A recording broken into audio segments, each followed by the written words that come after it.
그럼 2년 더 기다린다고 희망이 있다고 보시나요, 이거를? 그래서 뭐 이런 건 아실 테니까 20년 동안 뭐 다 우리가 시장은 다 지금 빼앗기고 있는 상황인 거고, 이거 한마디가 제가 기억에 났어요. 제가 공공기관에 계신 변리사님이 계셨는데, 자기가 공공기관 한 10여 년 있었는데 하는 얘기가, 아니 IP 시장 자체가 자기가 느낌이 커지고 있다. 근데 우리 변리사들은 계속 좁아지더라. 이걸 자기가 너무 느낀대요. 변리사들이 왜 이렇게 자기 밥그릇 못 챙기냐. 전체 시장은 커지고 있다라고 느끼는 것 같아요. 뭐 그런 것 같고, 우리 뭐 젊은 변리사를 만들어야 된다 생각. 어쨌든 핵심은 우리 세대가 나서야 된다. 라는 게 제 신념입니다. 그래서 다른 협회만 봐도 의사협회도 저랑 동갑이, 회장장이 저랑 동갑이더라고요. 근데 우리 변리사님은 제가 아직도 어리다는 얘기를 들으니 뭐 너무 좀 그렇지 않냐, 빨리 변해야 된다는 생각이고요. 뭐 어쨌든 저는 뭐 제가 변리사님 하면서 사실 바란 것도 없었고 얻은 것도 없어요, 저는. 그리고 뭐 얻을 것도 뭐 있는지 모르겠는데 얻을 것도 없다고 생각해요. 회장 돼봐야 뭐 명예는 있겠죠. 당연히 명예는 있을 테지만, 다만 너무 우리 권익이 너무 안 지켜지고 있다, 이게 좀 많이 화가 나요. 사실 뭐 참아야 되겠지만 어쨌든 좀 그런 부분들이, 이건 우리 권익을 지켜주기 위해서 나왔다라고 생각하시면 되고, 그래서 뭐 공약은 제가 간단하게 얘기했는데, 좀 기본적으로 할 수 있는 것부터 하자라는 거고요. 회원들이나 약간 좀 뭐 나름대로 변리사 분들 중에는 뭐 어차피 해줄 거 없다, 변리사니까 뭐 굳이 그 뭐 해줄 게 있겠느냐 사람이 많아요. 사실은 제 주변에도 그렇고. 그러니까 제발 저보고 관심 가지지 마요. 그 어차피 해줄 거 없다는. 근데 저는 기본적인 할 수 있는 건 많다라는 게 제 생각이거든요. 그동안 신경을 못 썼다 뿐인 거지. 그래서 저는 민생 위로 가는 거고, 입법은 좀 가시적으로 제대로 하자. 입법 활동은 뭐 전체적인 기조는 그렇습니다. 그래서 지금 현재 관심을 좀 안 가졌으면 모르는 소식도 있을 텐데, 일단 지금 올해 2년 동안 기본적으로 부담이 엄청 늘어났어요. 실적 회비가 올해부터 50% 인상되는 거고요. 잘 나가는 사무소일수록 실적 회비는 더 내셔야 되고, 가입비도 25% 작년에 이미 올랐고요. 올해 또 공익활동 의무가 12시간, 경과 조치를 6시간부터 시작하지만 어쨌든 12시간이 이제 매년 연수처럼 이제 또 하셔야 돼요. 그 다음에 뭐 갱신도 하겠다고 얘기를 하고 있고, 재증명수수료 이제 과제할 때 우리 증명수수료 내야 돼요. 이게 맞냐라는 건데, 간단하게 얘기합시다. 의무만 계속 늘어나는 거예요, 현재 상황이. 기본적인 제가 느끼기로는, 그러니까 우리가 변리사회가 재정이 약하고 이 변리사회가 공공성을 강조해야 되기 때문에 저렇게 가자는 주의예요, 지금 현재. 맞는 말이지만 우리 지금 너무 어렵잖아요, 사실. 그리고 변리사가 회비가 아깝다는 사람이 엄청 많잖아요. 그 상황에서 회비만 올리는 게 맞겠느냐? 저는 순서가 잘못됐다고 생각을 합니다. 그래서 뭔가 혜택을 줄 수 있는 것부터 생각하자는 게 제 생각이고요. 그래서 회비는 다시 원점으로 돌아가야 돼요. 올해 50% 인상, 저는 이건 아니라고 보거든요. 올해 50% 인상을 낮춰야 된다고 생각하고, 올린다 한들 20% 인하를 하면 20% 인상이 되는데 회비 낮춰야 된다고 생각을 하고요. 가입 회비도 원래대로 환원시키겠다는 게 제 생각입니다. 지금 보시면은 실적 회비가 올해부터 50% 오르는데 임원급여는 작년에 50% 올랐어요. 회장이 급여하고 부회장 급여 둘이 합치는데, 회장 급여가 1억 8백이고 부회장은 반상근이라 해가지고 4, 5천만 정도. 그래서 이게 저는 안 맞다고 생각하거든요. 회원들한테 회비를 걷는데 본인은 고통 분담을 해야 되잖아요, 그죠? 리더라면, 그죠? 근데 본인은 어쨌든 급여가 50% 늘어난 상황에 회비를 50% 올린다? 저는 이건 절대 아니라고 생각을 합니다. 그래서 저는 뭐 뒤에서 얘기 드렸지만 회장 급여는 제가 받는 거 다 기부하는 걸로, 뭐 아깝지만 기부하는 걸로 저는 공약을 내세웠습니다. 그 다음 공익 의무 같은 경우도 저 얘기를 왜 하냐면, 우리가 헌재 결정이 있었어요. 변호사들이 변리사의 강제 가입은 위헌이다. 뭐 이제 자기들 결사의 자유권, 뭐 그 다음에 직업 선택의 자유를 침해한, 수행의 자유를 침해한 거다라고 얘기를 하는데, 그래서 어떻게든 강제단체로 만들려면 공익 활동을 해야 된다라는 게 현재 집행부의 생각이에요. 강제적으로라도. 근데 우리가 현재 결정을 제가 자세히 봤고 뭐 아는 변호사님들한테 물어봤지만, 현재 결정을 보면 변리사회가 공익사업을 하라고 나와 있어요. 회가. 그러니까 주체가 회원이 아니죠. 회의인 거죠. 그죠? 회가 먼저 하고 회가 하기 힘들 수 있잖아요. 그죠? 그러면 보충적으로 회원들 도울 수 있지만 회원부터 무조건 12시간을 시키면 계산을 해보면 3,400명 회원이 12시간 하면 48,000시간이고 인건비 계산하면 200억 나오나요? 나 계속 저거 해봐야 되는데 한번 계산. 그러니까 저런 거에 과연 우리가 경영자니까 아시겠지만 비용 대비 효용이 있다고 보시나요? 없어요. 제가 말해도 없고, 변호사들이 유일하게 전 세계적으로 변호사법에, 우리나라 변호사법에 강제 의무가 있어요. 공익활동 강제 의무. 변호사들이 그것도 열받아가지고 2018년도에 헌법소원 진행 중이에요.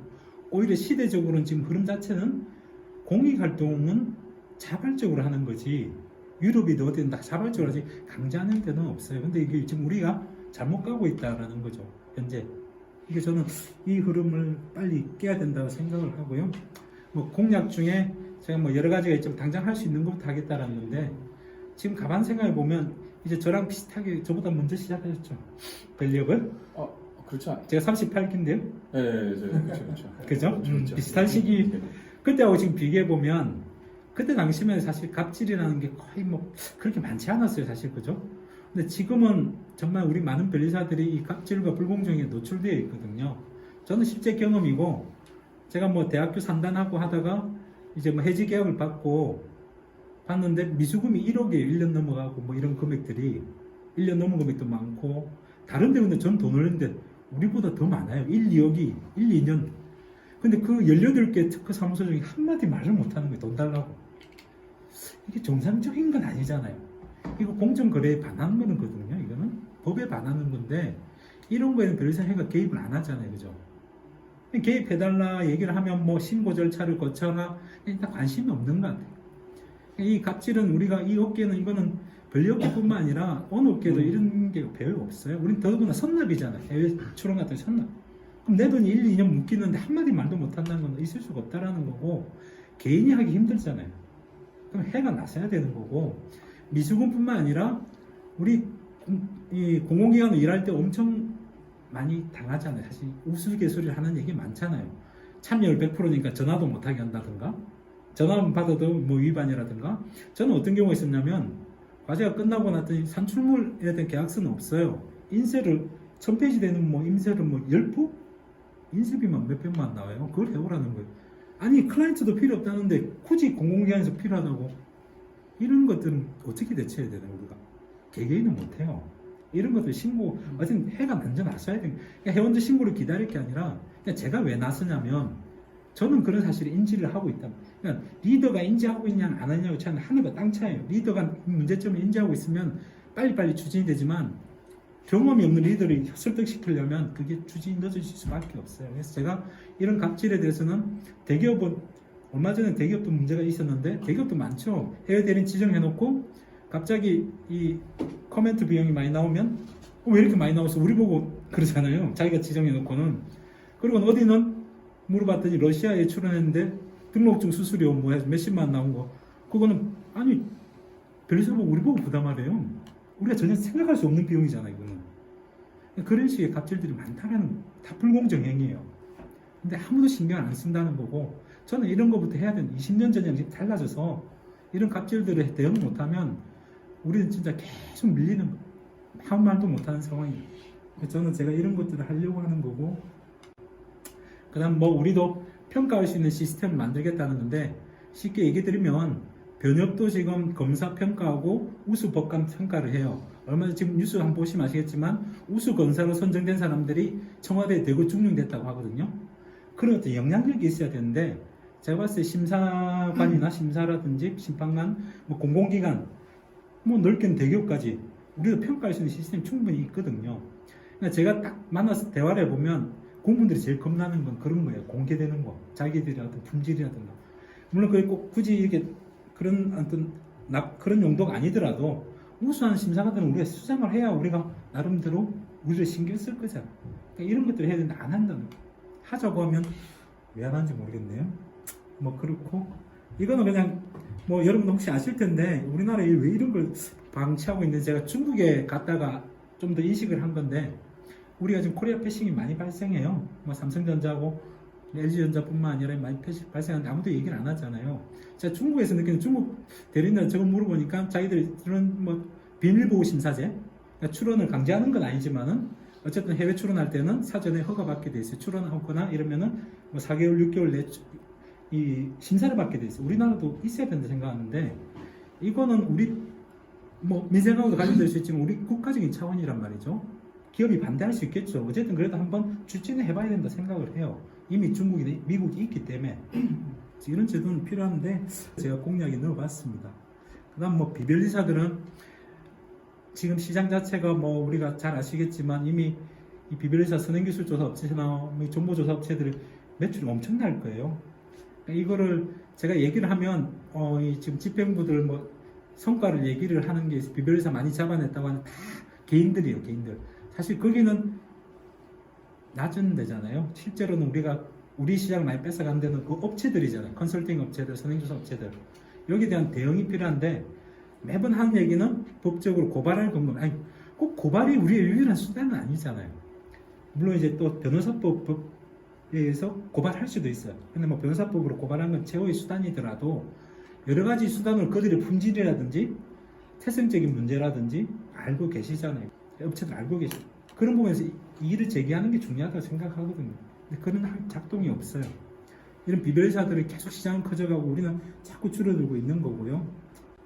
그 다음 집행부의 수가 인상 뭐 가장 큰 관심사고 불가능하다고 다들 알고 계실 거고 어쩔 수 없는 건데 뭐 여러 가지 해볼 건 해봐야 된다는 게 제 생각이고 저 이제 집행부에서 국유 특허 가이드라인 선정됐다라고 해서 많이 아마 선전해서 알고 계실 텐데 당연히 그것만으로도 어느 정도 성과라고 인정을 하지만 실제로 저게 제대로 우리에게 혜택을 주냐 차원에서 제가 살펴보면 첫 번째가 상한선이 있어요. 저거는 이제 얘기가 안 되는데 상한선이 140만 원이에요. 이게 오히려 우리를 위해를 만들려다가 괜히 이게 부작용이 더 큰 거고 아까 얘기했지만 산단이나 저희가 관련된 거래처들은 국내 특허 출원 평균 수수료 저거 78만 원 보더니 원래 저희한테 100만 원 줬거든요. 근데 100만 원 주더니 우리가 많이 주고 있었는데 더 낮춰요. 오히려 저거 괜히 알리려고 했다가 일반 민간 기관들 이런 더 낮춘다는 거예요. 저렇게 낮게 주는 이게 실제로 저는 기본적인 골격이 현장에서 계속 부딪히면서 바꿔가자는 거거든요. 가이드라인 제정되는 거 좋지만 그래가지고 다 해결되는 거 아니라는 거죠. 수가가 그런다고 올라가는 거 아니에요. 그래서 저는 그런 기본의 생각에서 하는 거고 수가 인상 방안은 결국에 뭐 어렵으면 불가능한 측면도 있고요. 저도 아는데 그래도 우리 변리사들은 수가 낮은데 다 알잖아요. 전형적인데 뻔한데 대기업도 몇 군데 딱 H모 그룹, P모 그룹 이런 데 알잖아요. 그죠? 이런 낮은 데는 문제점이 계속 제기해야 된다고 생각을 하는 거고요. 아까처럼 저가 업체는 불공정 행위가 분명히 있거든요. 갑질이나 수가 후려치기. 제가 대표적인 예를 들면 아까 산단 같은 경우에 저희 한 100만 원 정도 줬었거든요. 출원하면 명세를 쓰면 2달 기간 주고 저 국유수가 가이드라인 보더니 뭐 저렇게 우리가 많이 줬구나 이러면서 특별히 얘네들을 위해서 우리 변리사들을 위해서 한 달 내에 작성하게 해줄게. 대신 가격은 절반 50만 원. 이게 논리적으로 말이 돼요? 2달에 명세서를 100만 원 줬으니까 그래 한 달 만에 쓰게 해줄게. 대신 50만 원. 어느 대학 산업협력단에서 그런 얘기가 나온 거예요? 실제 시행돼서 하고 있어요. 하고 있어요 지금? 아무 말도 못하고 다들 수행하고 있어요. 이게 말이 된다고 생각해요. 우리 업계의 현실이 끽소리 아무도 못해요. 우리 변리사들이. 그래서 저는 끽소리 했다가 잘렸어요. 나는 내가 해야 되나 이게 제가 참 슬퍼요. 내가 왜 해야 되냐. 회가 나서줘야 되잖아요. 그죠? 그럼 말도 안 되는 논리를 펴면 회는 하나도 안 하고 제가 해야 되는 그게 아까처럼 공공기관이 발주하는 거나 이런 문제점들을 계속 지적해야 되잖아요. 핵심은 산단이든 출연연 기관이든 공공기관이든 이 정부 자금이 들어가는 거거든요. 예산 어떤 연구개발비 1억 10억을 쓰면서 특허 비용으로 100만 원 200만 원 잡는 이게 자체가 특허의 품질을 떨어뜨리는 건 그걸 계속 알려야 되는데 그런 노력들이 안 된다는 거죠. 끝없이 부딪혀야 되는데 그런 어떤 이게 많이 떨어집니다. 그래서 그런 걸로 하겠다는 거고요. 우리 여기도 과제를 하거나 사업을 하거나 어쨌든 간에 우리가 기업도 어쨌든 정부 자금을 받잖아요. R&D 자금이 지금 올해 24조래요. 24조인데 어쨌든 지금 현재 우리는 맨 마지막 단계에서 이제 받고 있는 것이거든요. 이미 다 기획 다 되고 설계 다 된 뒤에 맨 마지막에 우리 변리사들이 수행하잖아요. 과제 받아서. 그러다 보니 엉터리 과제가 많거나 예산이 잘못 짜여진 게 많단 말이죠. 제가 느꼈던 거는 테크노파크든 창조경제혁신센터든 전략원이든 보건이든 이게 좀 설계만 잘 되면 우리가 좀 훨씬 더 뭐 좀 편하게라도 일하든 더 예산을 많이 받으려는 그게 안 된다는 거고 해가 나서야 된다고 생각을 하고요. 일단 뭐 얼마나 엉터리냐면 이거 딱 하나 예를 들어 볼게요. 해외 지원 출원 지원한다고 500만 원을 예산 잡아요. 그러니까 위에서 무슨 얘기가 나왔냐면 500만 원을 변리사 지원해 주니까 자, 3번은 방문 상담해라. 이렇게 나와요. 500만 원을 변리사한테 주니까 중국 출원하는데 500만 원 지원하니까 3번 가서 상담하래요. 이게 누구 머리에서 나왔을까? 전혀 어깨는 모르는 거죠. 500만 원 받으면 우리 중국에 3, 400 주잖아요. 100만 원 받자고 3번 가서 상담을 해야 되는 거예요. 이런 엉터리 설계들이 지금 가능한다는 거예요. 변리사들이 개입을 안 했어요. 설계할 때부터. 이걸 바꾸자고 했는데도 모르니 계속 바뀌는 거고요. 공공기관 과제 뭐 보건 전략원 지금 예산이 2천억입니다. 2천억. 따블이 계속 커지고 있어요. 이거 어떡할 거예요, 이거를 자꾸. 이게 사실 우리가 간담년 낸 건데, 그죠? 우리가 간담년 낸 건데, 이거를 가고 요즘 저가 경쟁 심하신 거 아시죠? 제가 하나 예를 들면, 10년 전에 처음 과제할 때 그 입찰 가격 제한하는 거 어떤 사무소가 95%인가 제한을 했는데 100%에서 그 공고 가격에 그랬더니 다른 사무소에서 엄청 눈치 주고 막 야단 쳤던 적이 있어요. 그렇게 저가를 해가지고 시장을 무너뜨리냐. 요즘에는 완전 더 다운됐거든요. 그런 시대가 없어졌어요. 처음에 할 때도 우린 당연히 100%, 98% 내면 아깝지만 막 그냥 한번 생색내자 했는데 지금은 상상 초월이에요. 뭐 제가 여기서 공식도 얘기 드리겠지만 엄청 떨어졌거든요. 지금 시대가 그런 시대라는 거고요. 거기에 대해서 무방비 상태로 저희가 지금 당하고 있어요.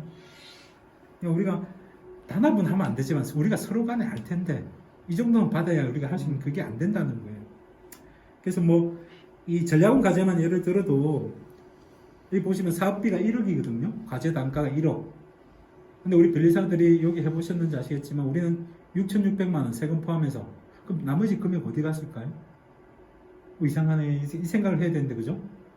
이런 설계가 우리가 처음부터 개입해야 되는데 안 되다 보니까 다 우리 몫을 다 빼앗기고 있는 거죠. 결과가 바뀌었다라고 공고했어요. 이 뭐 특허청에서 책임 연구원은 변리사만 하겠다. 뭐 가격 점수는 10%로 낮추겠다 합의했다고 하는데 실제로 과제 공고한 건 아직까지 반영되지 않았어요. 2020년 과제가 이번에 공고한 거 한번 보시면 알 텐데 변리사가 아니라 박사가 더 취급을 많이 받고 있죠. 박사분이.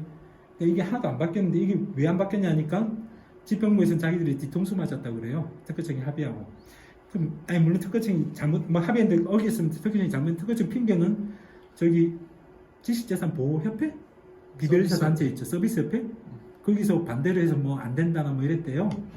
그래 지금 특허청 탐만하는 결국 안 바뀌었어요. 결국에 이거 언제 바뀌냐라는 건데 아직 안 바뀌었다는 거고요. 마지막으로 국회는 뭐 워낙 우리 예전에 우리 오세종 회장님이 당선되실 때 많이 국회를 강조하셨고 정치를 강조하셨는데 지금 법안 통과된 게 없잖아요. 법안 통과된 게 없는데 이제 뭐 국회 환경을 얘기를 많이 해요. 국회가 사실 많이 싸웠잖아요. 국회 공개. 근데 주변에 보면 지금 보다시피 세무사법도 중간에 통과했고 법무사법을 최근에 대리 허용해서 이거 굉장히 획기적인 사건이거든요.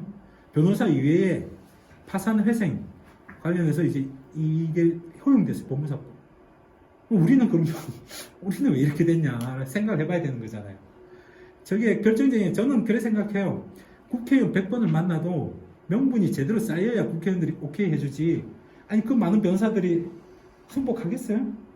결정적인 뭐였냐 제가 확인해 보니까 법무사법이 통과된 게 그 파산한 사람이 가서 한번 증언을 했대요. 뭐 국회인가 어딘 가가지고 그 증언한 게 뭐였냐면 아니 내가 파산했는데 변호사만 선임하라니 돈이 없는데 또 무슨 변호사를 선임할 수 있냐. 법무사도 하게 해달라. 이게 이제 먹혔던 거죠. 병분이. 그럼 반대하기 힘들 거잖아요. 아니 파산한 사람 보고 변호사만 선임해라 이러면 돈이 없는데 좀 법무사라도 할 수 있게 해달라 하니까 이렇게 통과된 거예요. 이런 힘이 중요한 건데 계속 국회를 110번 역대 최다 갔거든요. 최다 갔지만은 보다시피 국회 입법 절차가 발의가 되고 상임위에 상정되고 법사위 통과하고 통과돼야지 통과되는 거잖아요. 근데 지금 상임위에서 법령 소위라고 밑에 있어요. 거기서 상정, 그러니까 토론이 돼야 돼요. 법안 통과 가장 1차적인 작업인데 그게 하나도 안 됐어요. 우리가 2년 동안. 그러니까 역대 이런 최종 기록은 없어요. 그러니까 역대 제일 많이 가셨는데 왜 그럴까요? 그래서 결과를 보면 9개 법안 중에 소송 대리권 법안도 있었고 우리 아웃고잉 금지시키는 법안도 있었고 중요한 법안 많았어요. 9개 법안. 그러니까 40대 집행부에는 5건을 발의했고 이전에 오기환 회장님 때 4건 발의했고 정말 좋은 법안이 많았거든요. 하나도 다 진행이 안 돼요. 9개가 다. 2년 동안. 이런 결과를 저희가 받은 적은 없었던 것 같아요. 우리 변리사회가, 그러니까 솔직히 지금 오기환 회장님 예를 들어 국회를 그렇게 잘 안 가셨음에도 불구하고 그래도 상정은 됐었거든요. 상정은. 이게 좀 이해가 되시나요? 이 결과가? 근데 이제 뭐 국회 110번 가서 이제 씨를 뿌렸기 때문에 이제 거둘 수 있다라고 할 거예요. 근데 경영자시잖아요. 경영 마인드. 이런 데 투자할 수 있겠어요?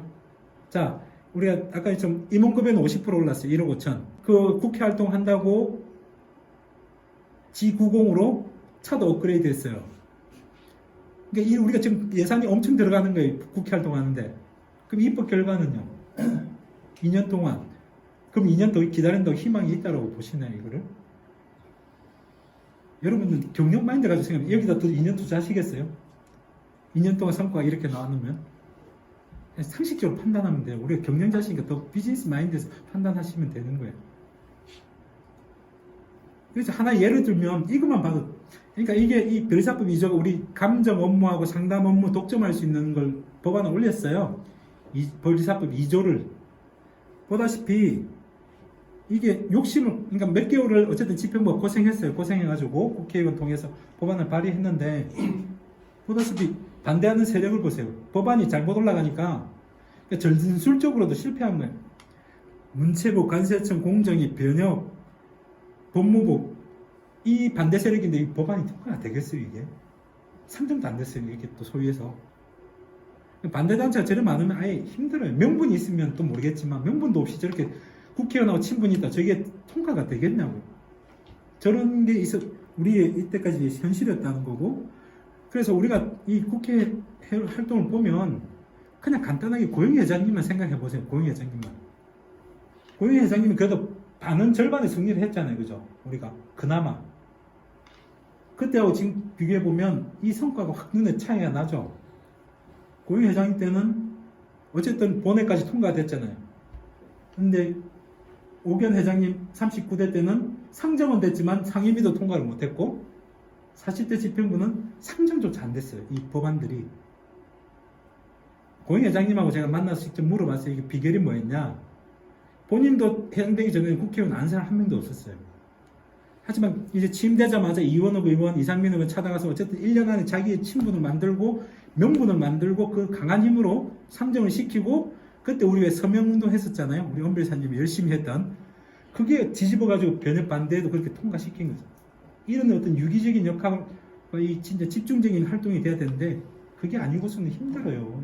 고영희 회장님이 그나마 어떤 노력으로 된 이런 성공 케이스가 있는데 다시 국회의원하고 누구랑 친하다. 이걸로 지금 다들 환상에 빠져 있는 거예요. 개인의 혼자의 친분으로 해결한다는 건 불가능해요.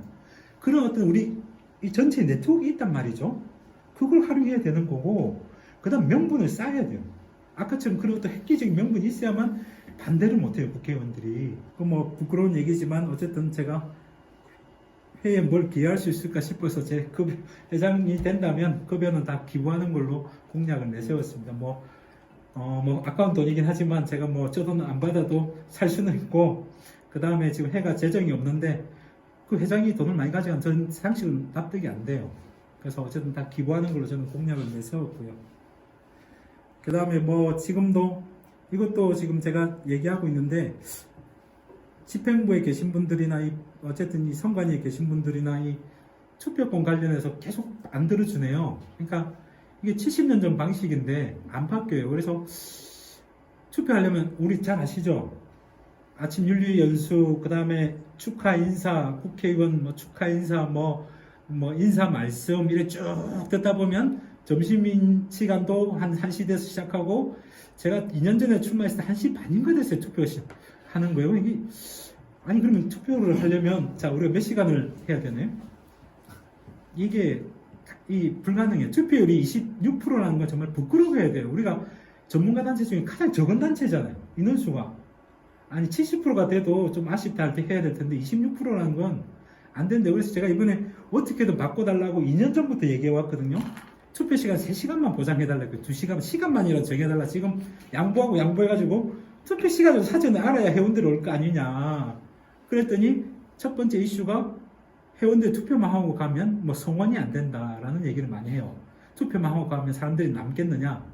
근데 실제로 우리가 위임장 받으면 5, 600장 받거든요. 위임장만으로 성원은 돼 있는 상황이에요. 한 명만 남아도. 근데 우리 변리사들이 정말 투표만 하고 막 다 갈까요? 아니 800명이 왔다가 투표만 하고 다 나가고 나서 뭐 100명도 안 남고 이런 상황이라고 올 거래요. 그렇게. 근데 실제로 한 번도 안 해보는 거. 그리고 2-3시간 주면 변호사들이 와서 투표를 집중적으로 할 수 있지 않냐라는데 아니 정말 변호사들이 정말 그런 노력을 가진 사람이 제가 알기로는 없거든요. 그리고 역대 지난번 회장 선거 때 4명이 왔어요. 변호사들이 투표하러. 그전엔 잘 아시겠지만 그전에는 44분이 오셨고 그러니까 힘을 다 모은 게 제가 봤을 때 44분이지 그것 때문에 우리 투표권이 훼손된다는 건 저는 있을 수가 없는데 안 바뀌어요. 저는 너무 답답합니다. 이런 게. 그래서 어쨌든 이런 안 바뀌는 거는 이게 리더가 바뀌어야 되는구나 하는 게 제 확신이에요. 리더가 안 바뀌면 100번, 1000번을 얘기를 해도 이 우리 옛날 시스템은 안 바뀌는 것 같아요. 여러분들이 다른 것보다도 오늘 뭐 참석 이제 몇 번 하셨지만 안 하신 분들한테 좀 전파를 좀 꼭 해주시고 아니 우리가 변리사잖아요. 위상이 떨어지면 같이 떨어지는 거예요. 내가 아무리 먹고 살아도 다른 우리 변리사 전체 위상이 이렇게 떨어지면 다 같이 떨어지는 거예요. 그거는 정답이고요. 그리고 어쨌든 저는 오로지 권익밖에 없어요. 그러니까 제가 답답해서 나선 거고 우리 후배들이 너무 불쌍해요. 그러니까 저도 불쌍하고 정말 저 실력에 저 고생을 하는데 저 단가받고 저렇게 무시당하고 다니는 게 20년 전만 해도 이런 일은 없었는데 이런 생각이 들어요. 그래서 여러분들이 좀 투표를 꼭 하시길 바랍니다. 일단 저 발표는 마치겠습니다. 네, 감사합니다.